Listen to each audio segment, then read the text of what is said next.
Kara yüzüm süre gelsem, sana canım verebilsem. Kara yüzüm süre gelsem, sana canım verebilsem. Nur cemalin görebilsem ya Muhammed, ey Can Ahmet.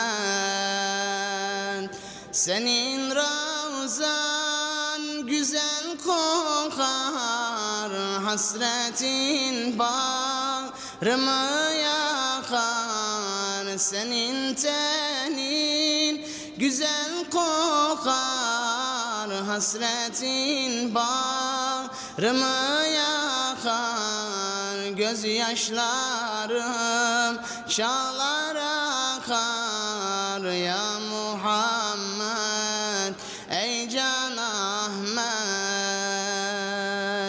Peygambersin ahir zaman, mahşer günü eyle aman. Peygambersin ahir zaman, mahşer günü eyle aman. Seni bilen bulur iman ya Muhammed, ey Can Ahmet.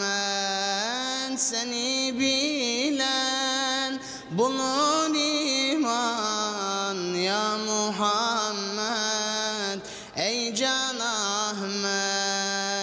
Senin ravzan güzel kokar, hasretin bağrımı yakar. Senin tenin güzel kokar, hasretin bağrımı yakar. Gözyaşlarım çağlar akar ya Muhammed,